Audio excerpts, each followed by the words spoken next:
Recording. All right. We're going to finally make this happen one way or the other. All right. I'm glad everybody is back with us today. Today, I have a guest. Yes, you know how I feel about guests, but I'm trying some new stuff out here, and I meet a few interesting people along the way. And today we have Miss Kristin Brown. Kristin Brown is the owner of Established Roots, a salon business specializing in microlocks, mentoring, and digital resources for cosmetologists and locticians. As a born again, say that again, as a born again entrepreneur, her focus is the whole woman, not part, not a piece of, but the whole woman. She is a resource to maintain natural and spiritual roots in her industry. The products and services she provides are about celebrating and embracing every stage of the organic growth process in her free time. Let me start that. In her free time, she enjoys playing Scrabble, really, crafting and biking with family and friends. You left the gun range off of there. I'm not a master shooter yet, so yes. Okay, yeah. You need to put the gun range in there. Kristin Brown, welcome, welcome, welcome to the What Shayro Thinks About It podcast. Somewhere in here, I have some clapping. Thank you for the invite. Honored to be here. All right, tell us about yourself. You know, the introduction I don't think gave you justice, but tell us about yourself, Miss Kristin Brown. Well, I'm kind of shy, so being on this podcast is different for me, but I do need to get out and talk. And this is also how I met Rochet, is through Gwinnett Tucker Toastmaster. So that has been a blessing, just kind of networking and meeting different people. I moved here in 2019, November 2019, and it was to learn under somebody and basically be mentored for how to, I was doing Sista Locs. And so I came here, I learned for a few months, COVID hit, and the salon didn't open back up that I was working in. So it was really kind of like, okay, I got to trust God to provide for me, because I had already leased my first Atlanta apartment, first Tucker, Georgia apartment. And I'm just like, okay, well, I still got to pay my bills. And I wasn't doing any of those PPP loans or anything like that. It was just strictly No sugar daddy? By faith. Say that again. No sugar daddy? No sugar daddy, definitely not. God is my father, not my daddy, and he don't give me the sugar. He been giving me vegetables and all the stuff I need. So I've been taking all these hard truths and these hard lessons that I'll go over with you when we talk about the subject of this podcast. Yeah. And that's one of the things I liked about you, because you save. You ain't like there like perpetrate them saved. She save y'all. And you know what? I when like I that. act right, I can get a prayer or two through. Yeah, she save. So yes, I met Kristin. Yes, through Toastmasters. We're in the same Toastmasters club, and she claims she's shy like me, but I don't think she's shy like me. But one of the things I like about you is that you have a direct prayer line, and you told me like you went through theology school. Did I say that word right? You went to theology school. So my first question was, are you an evangelist? Are you a minister or a preacher? So tell me the answer you give me when I ask, are you an evangelist? I said that we all should do the work of an evangelist as believers. So wherever you're at, it's marketplace ministry. So with me being a stylist, whoever's in my chair, they getting the full ear. They are a captive audience. They want a fresh retie. They didn't know they was getting all the bonuses and perks that come along with it. But everybody is to do the work of an evangelist. When you're in the grocery store shopping, and there's somebody that you strike up a conversation with, that is your opportunity to share with them the gospel. And you're not force feeding anybody that, but it's just about offering them what you have, because silver and gold have I not, but such as I have I give. Go on, girl, you might be a preacher yet.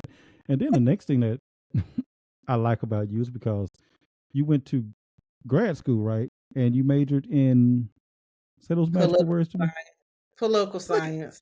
see, I majored in political science undergrad. So look at here. Good, my grandma would have loved you.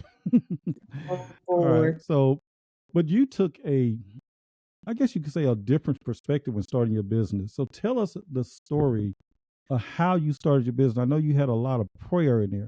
So tell me like how you started your business. And tell us more about that business itself. It's called Established Roots. So tell us what is that and how you came about that name. Okay, so that was a little bit of the Toastmaster speech, but it took me about a year and a half to come up with my Established Roots name. I saw different, names out there in my industry, and it's all about something, something locked or something lock this, lock that. And I'm like, I really don't want locks in my name. There was a lady in Detroit who was a Sista Loc consultant, and she was just telling me you don't want to choose a name that's going to pigeonhole you. You want something that you can kind of make more broader and do more stuff with. And so I remember that. And so I was never in a rush to pick a business name. And then as I was reading Psalms 1:3, and it talks about, blessed is the man who walks not in the counsel of the ungodly, doesn't stand in the path of the sinner, or sit in the seat of the scornful, but his delight is in the law of the Lord. He'll meditate on it day and night, and he'll be like a tree planted by the rivers of water that brings forth its fruit in its season. And that latter part of that scripture jumped out to me, like a tree planted by the roots and rivers of water and bringing forth its fruit. And I'm just like, okay, well, that sounds like somebody who's anchored. It sounds like somebody whose roots are established. And I'm just like, roots, okay, I like that word, and I like established. And with Sista Locs, when you start from an afro and you put the whole grid in, which is all the locks, it's called an establishment. So I said, oh, I can say established roots. But at the same time, we can be talking about family tree roots. We can be talking about, plant life roots. Like roots Mhm. can go so deep. And so I knew that was something I could really work with and, not be pigeonholed. Okay. Pretty good. Pretty good. So I guess we have to count, both of us being Toastmasters. We're gonna be counting the souls and the ahs. We're gonna just be ourselves here because I'm gonna say a lot of I'm gonna say a lot of souls just for those Toastmasters that may be listening. So you have a good prayer life, and a lot of us, us sinners out here. But I have been to church. I was raised very rural Philadelphia, Mississippi, is Baptist, Baptist all my life. But you have an endearing prayer life. How does you use that prayer life when it comes to your business? You've explained to me how you pray for your clients, you pray with them, you minister to them. I hear in this Instagram world where you have a lot of these people that they save, they only save it on paper Oh, or whatever. I see these people, they's like, oh, I'm a Christian, I'm this and I'm this of the church, and the next thing I see, you got this bikini on tempting me. you said a bikini on tempting you? A bikini on, and I had to like, look, I ain't here for that. But you Right. have a different thing. Talk to us how you are set apart different from other people you see out there doing things similar to you. As far as like a stylist, or just in general? Let's go with the in general first, then we're gonna hit with the stylist. Okay. Well, when I moved here, the ministry that I found, they're very straight to the point and direct. So you know how some people, they be like, I'm a straight shooter and I want my liquor hard. Like that's how I want my gospel. So like, Okay. it's hard truths. Like even when Jesus was telling some of those disciples things, and they were like, man, these are hard truths. Who can hear it? Well, we can hear it because when we was in the world sinning, we was going hard sinning. So when you come over to the other side and you convert, you better go hard for God too. So Hmm. it's that law of what do you call it? Is it retribution? I've heard of that one. Yes, law of retribution, law of reciprocity. I can't even say it right. Reciprocation, so it's like, Reciprocation, reciprocity. Yeah. See. yeah, that word right there. So yeah, and like the best example I can think of is like the Apostle Paul. Like he was going hard, killing the Jews. He thought he was doing something for God, and then Jesus got to him at that road to Damascus, and when he converted, he everything he did, that he wasn't married, he wasn't nothing. Like he was all about owing God his life because he did so much harm to the church that he had to, he had to undo everything that he did. That is something when you get saved and you have to go hard for God. Because I've heard people say that. Yeah, I partied hard for the devil out there in the club. Now I'm going to party hard for God.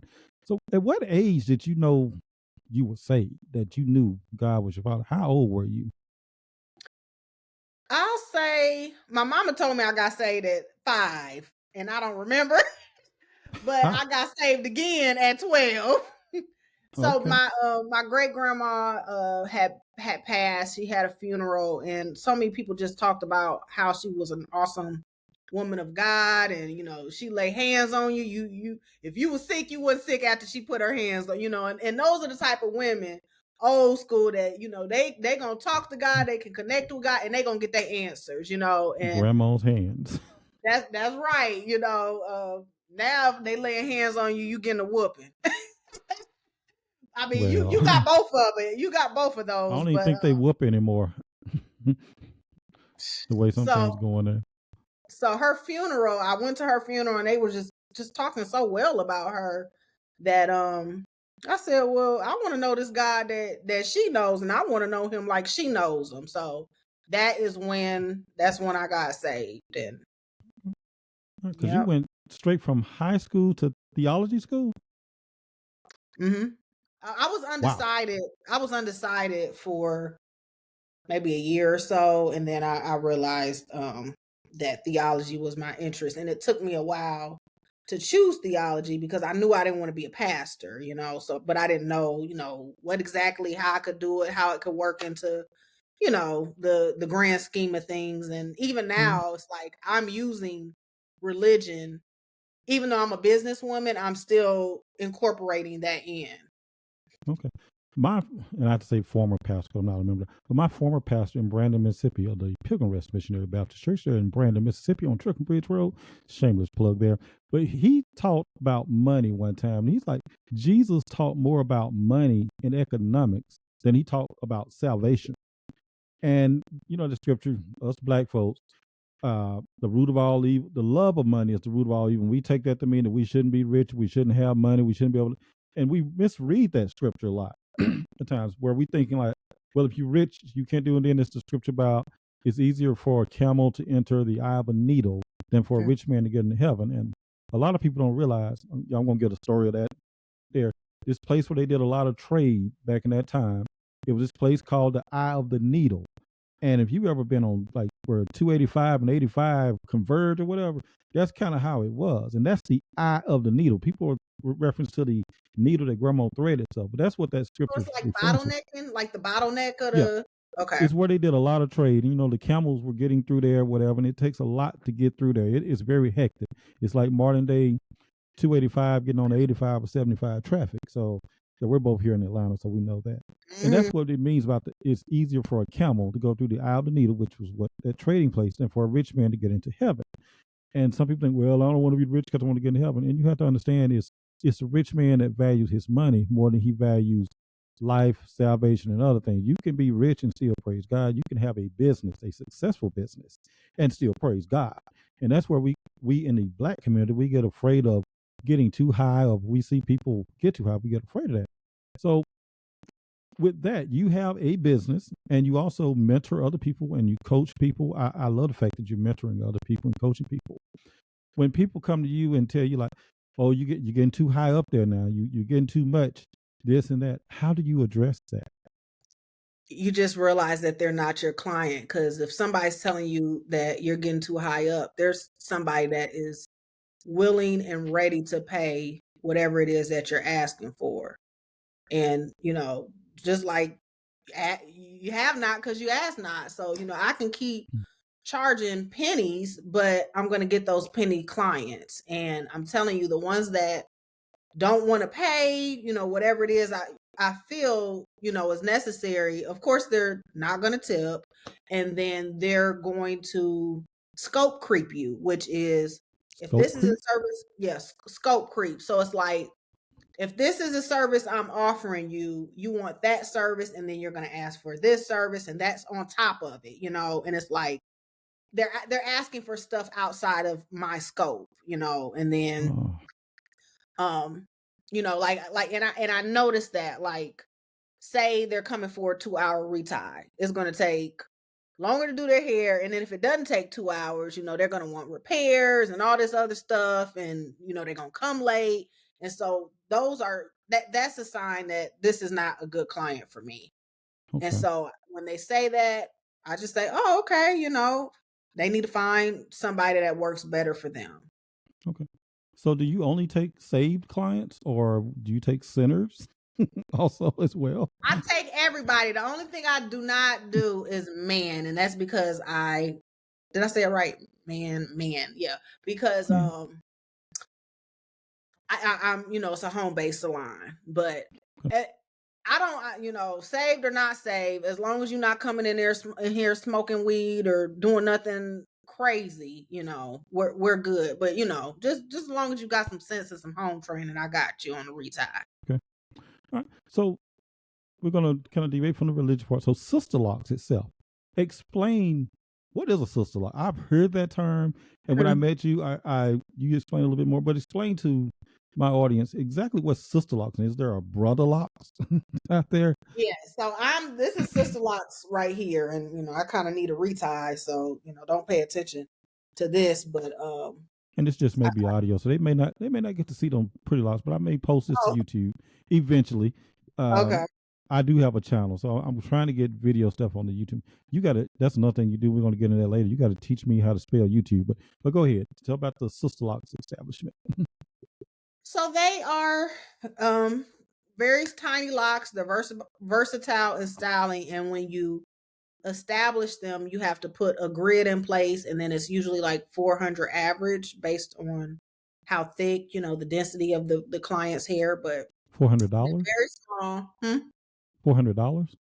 400 locks, 400 Oh, micro okay. locks, I'm about to say I 400. already can't afford you. Yeah, like 400. No, the $400, that would be a steal. Like, that's introductory prices.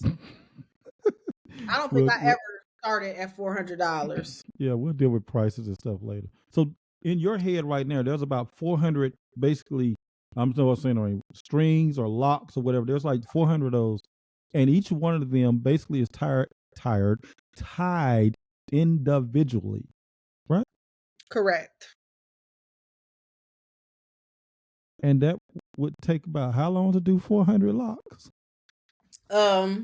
Well, 2 days when you have an afro, but like my consultant, she only takes a couple of hours. She's pretty fast. All right, so 2 days. Just So for the new first day you come, you get half your hair did, and you gotta go to work the next day with half afro, half. I usually do it on a Saturday, Sunday, or they can take off, or but Okay. a lot of my ladies, they work from home now, so they just bring their laptop and they can keep working while they're getting established. Hey, We I've work. seen the Instagram post. The lady there with a laptop, and she's back there. She just enjoying herself. I'm like, okay, this is the way to go. But still, tell us what is a Sister Loc? That's basically what I'm trying to get here. What exactly is a Sister Loc? What's different than a Mhm. Sister Loc and a? I call it all braids because I don't know what's where. I know you got hair on your head, and to Mhm. me, I say it's braid or something like that. So what's a Sister Loc? What's different than a Sister Loc and a braid or whatever is out there? Well, a braid is just 3 strands and it's instant. A Sister Loc, so you're with a braid, of course, you're starting from the root to the tips. With a Sister Loc, it's the opposite, and you're interlocking from the tips, and so and then coming all the way to the scalp. And so there's different rotations. There's 3-point rotations. There's 4-point rotations, but it's just like a rounded braid. It's because a braid is flat, but interlocks is more like a rounded Okay. braid. So what do you have to do to become a loctician? Do you have to get licensed? Or you cosmetology? Do you have to go to hair school? What does it take to become a loctician? So if you're a loctician, there's not much that you have to do. You know, you could do it just like braiders are braiders. But to become a Sister Loc's consultant, you have to take their 4-day training.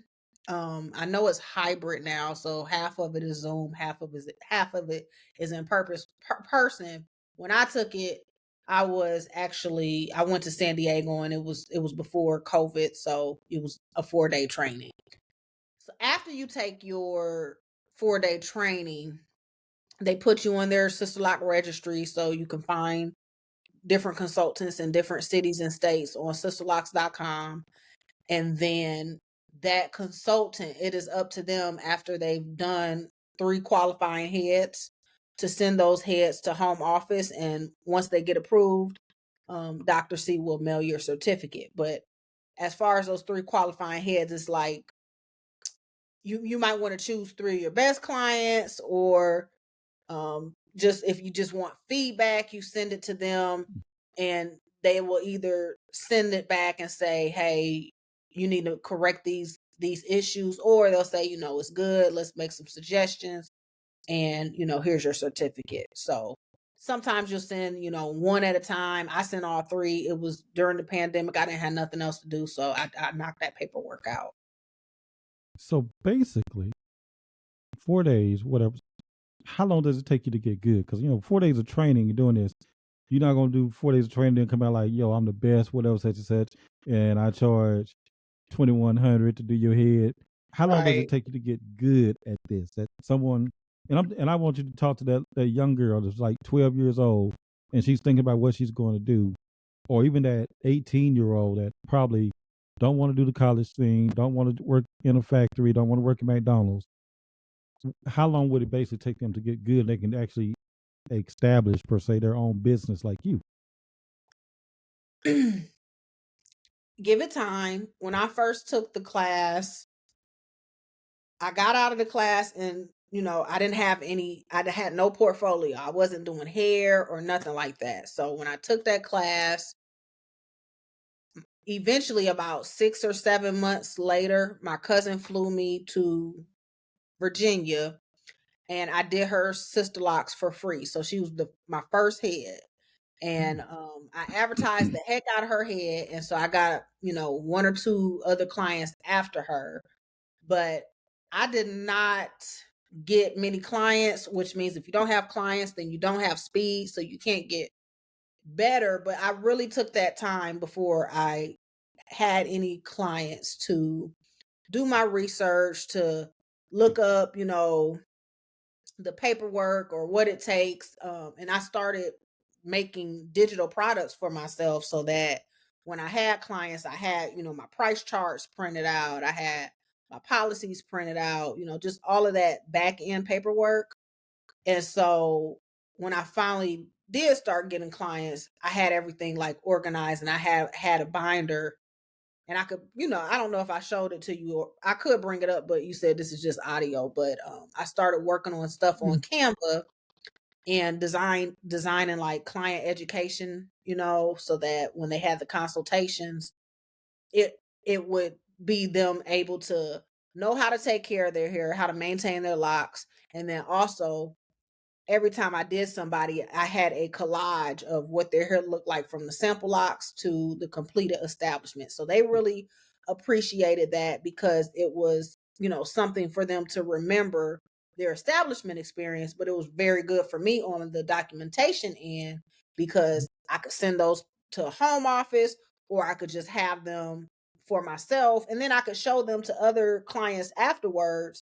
And that was how I started to build my portfolio. So I didn't even really realize this is my portfolio being built, but it was just like me keeping everything organized. And so, after you get 1 head, you get 2 heads, and then after you get 2 heads, you get, and that's how I started building that momentum, is just really refining the little bit that I have. So I was faithful in that little bit, and then after that, more people started seeing me. I advertised my cousin, who was the first free head, and so she, word of mouth. She sent somebody, I think one of her Facebook friends, even though she was in Virginia, she lived and she was from Ohio, Toledo, Ohio. So Did that her second person Facebook, pay you? Did you have to do yeah, another well, free one? yeah. So no, that I did that free one just because people don't trust you behind their hair, and we talking about Sista Loc, so it's expensive. It's an upscale, service, and so people aren't trying to pay all that money, and they don't even know what your work looks like. So once I was able to show, okay, this is my work, because the grid and the lines were crisp. So I've always been good at my parting and my sectioning. Before I got my cousin, I was just working on my mannequin head, and Okay. I perfected that, and I just knew that grid like the back of my hand because I didn't have no clients. So I was like, I might as well research and study and figure that out. So I would say to continue to study and know your stuff, and then Study to show thyself approved, a workman worthy of thy hire. the same way you got to 2 study your Timothy words, 2:15. you got to know the same way you got to need not be ashamed, rightly dividing the Mm-hmm. word of truth, all of that. So the same way you know your That's word, my scripture. you have to know your craft too. And Oh, so that's so know another your thing, stuff. is always improving your craft. I'm in cosmetology school. I didn't think I was going to be back in school, but if that's what it takes, then Okay. that's what it takes. So with Sister Locks, and I noticed you said something like you start at the end and you go to the roots. This is not weave. This is not putting in It's weave. your This is own. It's your own so hair. all 400 strings they're coming from your head. That's coming from your scalp. That's your hair. This is me. This is all me. Yes. So and see now you got all the wigs, you got the weave, which I'm a brother. I don't mind wigs and weave because there are some people out there that needs it.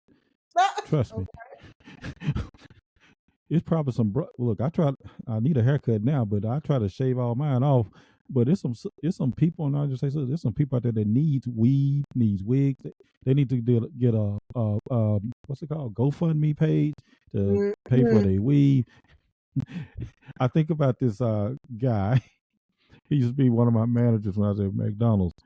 He he did not like for a woman to come to work without her hair did or something done. He's like, baby, we need to take up a collection. And this guy, and I'm not gonna mention their name, but the lady. McDonald's. It's hard out here. They working for that minimum Look, he wage. was ready to take up a collection. He's now a pastor somewhere, and his daughter is the lady I mentioned to you. I'm not gonna say their name here because I don't have their authority, Yeah. but She he kept it used to be real my though. manager at McDonald's. He was well, now you say a little preacher. I say he's a he's a little guy. We just pick on him. He like, can we take up some money or something to get your hair did? Because I know, and I don't know what the scripture is, but a woman's hair is her glory. I've always heard my daddy say that a woman's hair is her glory. And then as I became older, and you learn all the things from Africa and how we had hair and what these headbands used to symbolize, and as I'm learning about locks and dreads and things or whatever, these are things that came from, say, our Jamaican brothers or African brothers. And to see someone like you, you're out there doing something like this. But this is not weave. This is real hair. So Real hair. people, this is real hair. People, if you go to Christian, I know you mispronounced your name, No Christian. extension. Can you do Sister Locks with weave, or it has to be real hair? There are people who offer that service of extensions, but when we took the course, that was not anything that was recommended or taught. And I look at it, I've heard it said like this. You have a car, it's, say you bought a new car, it's a warranty. And when you get to adding all these extra things to the sound system and DVD players and all these electronics, if something goes wrong or messes up, that's not on the warranty. So if I do Sister Locks and they go out and do all that other stuff, and then the hair's unraveling, or they dyed it too early and it's coming, I'm like, look, they ain't got nothing to do with me. I just put the grid in. Okay. So how many inches do you have there right now? You know what? I don't know. I haven't I'm thinking it's more than 12. Since I got established, I haven't measured it when I got established, I was at 9 inches, and that was 3 or And 4 we're talking years about hair, people. We're talking about hair. I'm sorry. ago. I hear everything in my head. I'm like, wait a minute. Let me My hair was 9 inches. hair. Okay. Let me make that look. There's so much stuff out there I have to be for sure. So like, yeah, I'm just looking at it right now. And I see I would say that's more than 12, probably like 24. So if you took all of your locks out and you just did an afro per se, that's Yeah, like gonna be a it probably would be all the way out here, and wow. yeah. I had a nice size afro beforehand, but it's just so easy to manage, and I feel like my hair would still be shedding, if it was in afro form, but here it gets so much thicker because you don't have to deal with the shedding because it locks, and so it doubles, and doubles in size and thickness, because my hair wasn't this thick when I had a perm, or even when I had my natural. So are there chemicals in your hair? I hear Mm, the thing about, it's going dope. natural. There's no chemicals in there. Mm-mm. Wow. And how long you been growing these locks per se, sister locks? Since 2018. My afro was 9 inches when I started, though. Yeah, 2 plus 2018. 1 carry the 1. What's that? 2. Oh, So Lord. basically 5 years. Yeah, in October. Do you ever have to cut your hair or these split ends or whatever? I haven't. I could if I wanted to, but I just haven't really done. It just does its own thing. I'm just amazed that this is all your own hair because again, look, and I don't know. I'll say like, okay, they got good hair, and someone be like, that's a weave. I'm like, I Uh, don't care.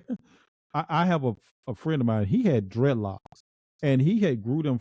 I remember before he got them, he had like a flat top, and over the course of like 5 or 6 years, he grew them, and they were down his back, and this was his real hair.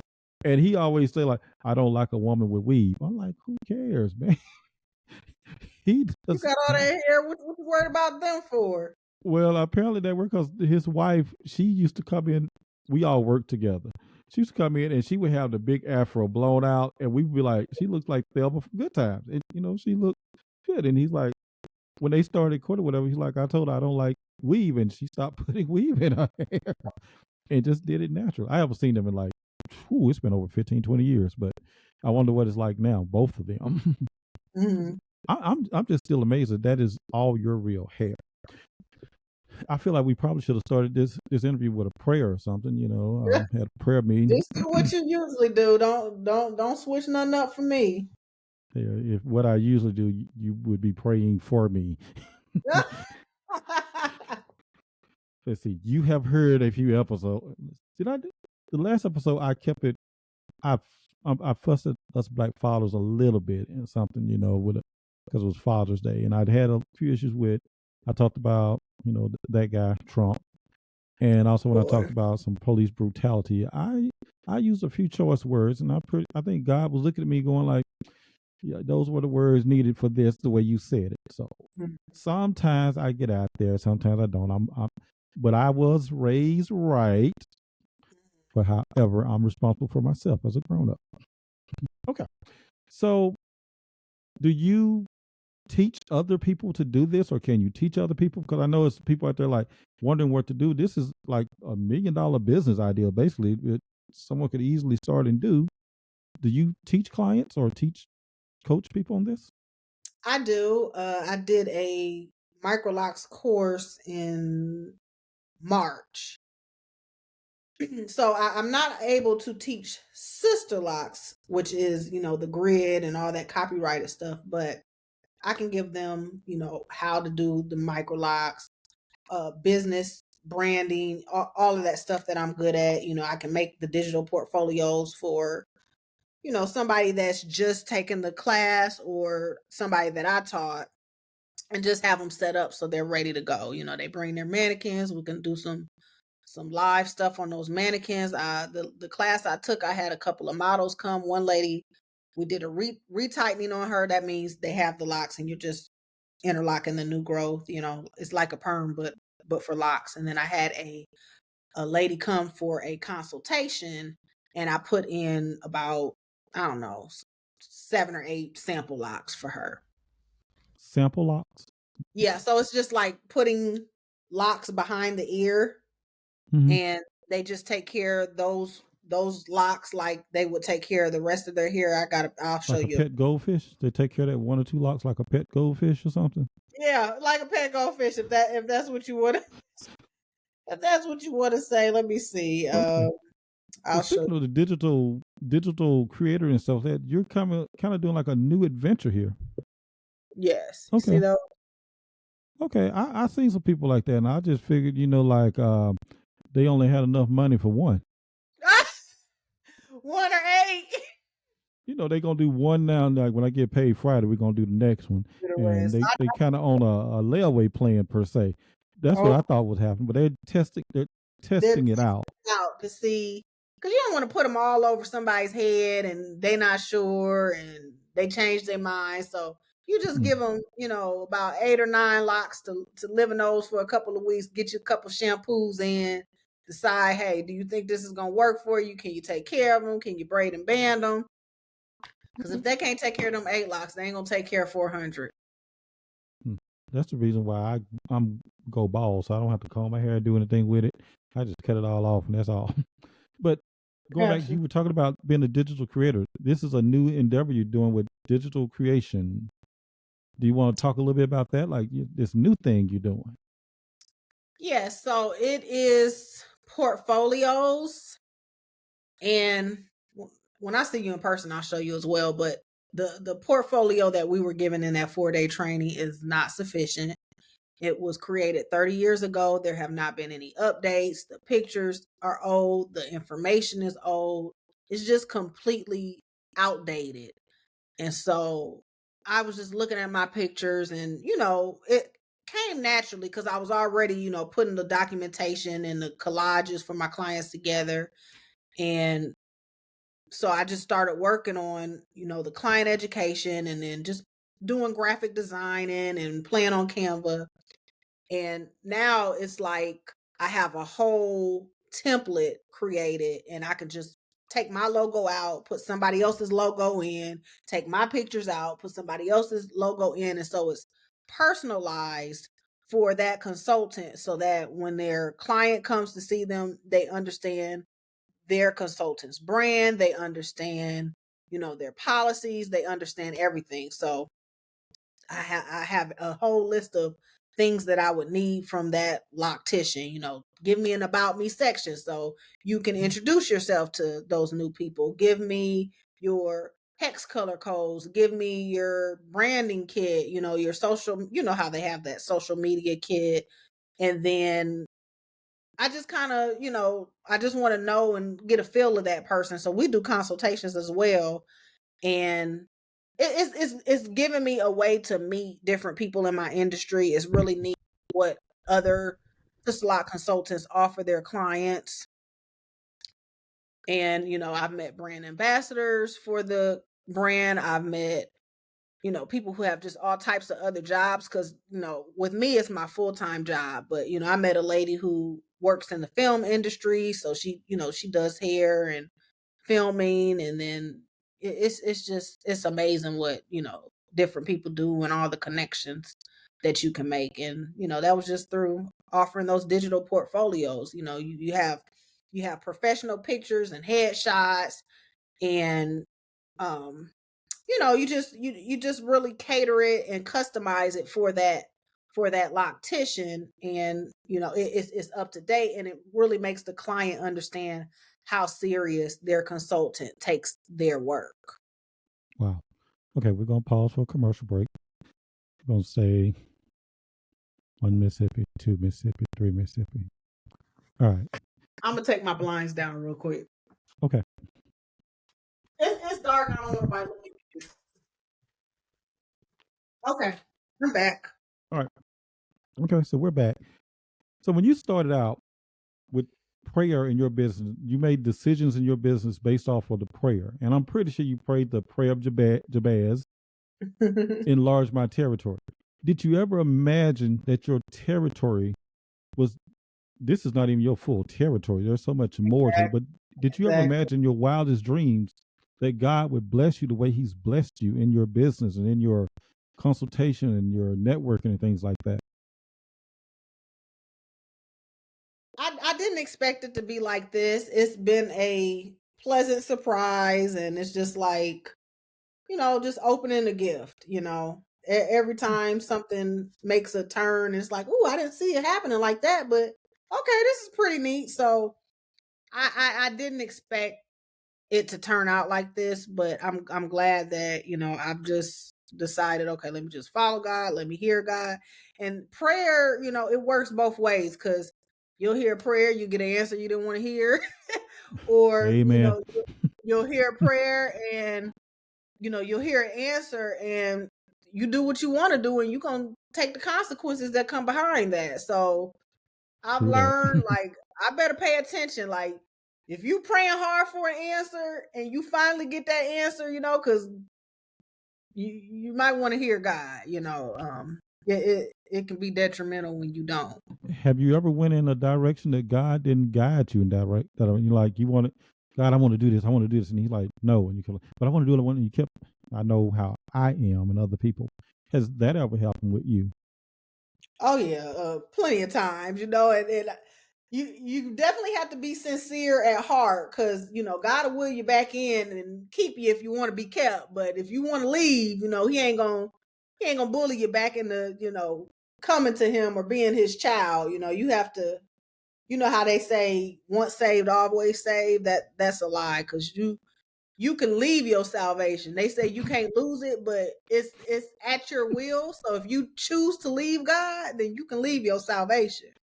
And see, the people that, if this doesn't make the video, you can't see me pointing at myself when you say that people choose. Oh yeah, and look, I still have my relationship with God. I'm just not in per se a church service as much as I probably should be, because I have this desire that I want to be something I've never been, which is a bench member. And that's a member, like, I get there right after the devotion. By the time the pastor gave the dinner benediction, I'm already left. But all my life, I've been in the deep south. We had this thing about, your mother had a drug problem. Look, my mother, my father, grandfather, grandmother, they had a drug problem, which meant every time the doors of the church opened, I, my brothers, my sister, we got drug into the church. No Look, I drug was, problem. Stop yeah, it. look, I was 6 years old. I had my own set of keys to the church. My dad was superintendent of the Sunday school. My mom was the church clerk. She was the president of the choir. My dad was on the usher board, and eventually he was a trustee. Then he was a deacon before he was ordained a deacon. My mother and dad, everything in the church we were involved in, as well as my grandfather, grandmother. So yeah, they all had a drug problem and drug me and my brothers all kind of ways to church. Well, you Grandpa need would not. balance. You need balance, because you went from being in the church, living there. I mean, you pretty much live there, to not going at all. So there's got to be some type of middle, some type of in that between. just Like, that just made me you just went sound from. like I'm the worst sinner there is. When I moved to Georgia, I did attend a few churches out here that basically accommodating to the schedule I had when I did move to Georgia. Before I moved from Mississippi, I was very active in my church. And what I mentioned before in Brandon, Mississippi, Pilgrim Rest, especially Baptist Church, in Brandon, very active on the youth board, bus driver, usher. They tried to put me on trial for deacon once, and I'm like, I'm good. yeah, I was raised Baptist. All right, so I know your time is very valuable. We've been trying to do this interview for so long, and I'm so glad that you came and so thankful that you came here. I needed to put some God in this anyway, because I know where my blessings come from, and I'm and everything like that. I'm not as bad as I sound always. So, Miss Kristin Lynette Brown, if anybody follows you on any kind of Instagram, they notice the Lynette in there.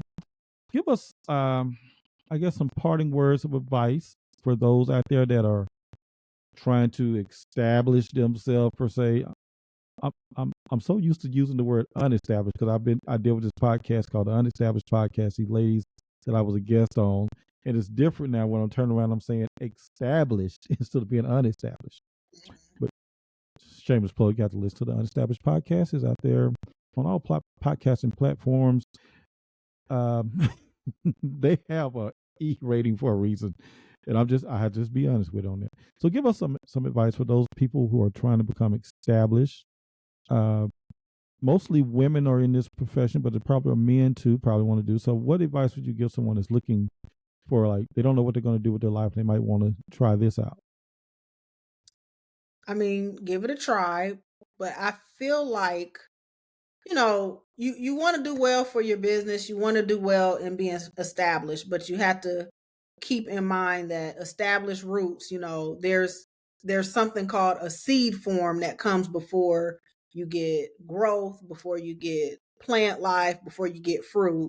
And so that sower parable talks about how the gospel was that seed, and so some people accepted it, some people rejected it. And so if you want productivity, you have to first accept that seed. You have to first accept Jesus Christ. You're not going to get fruit or be productive and you're rejecting the seed.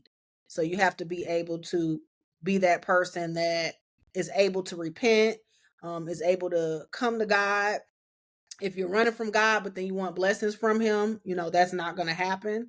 It talks about the wrath of, and I'm not trying to be fire and brimstones, but it talks about the wrath of The truth God is the truth.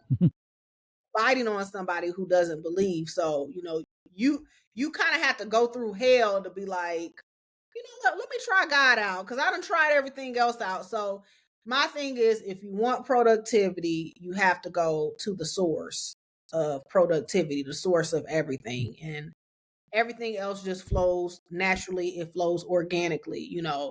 People are trying to deal with root causes and they don't have what it takes because they don't have God. And so he's going to be Right. the person that'll heal you. He's going to be the person that can establish you. He's going to be the one to lead you and direct you, because when you're trying to figure it out on your own, it's only so far you can take yourself. You're just one mere person.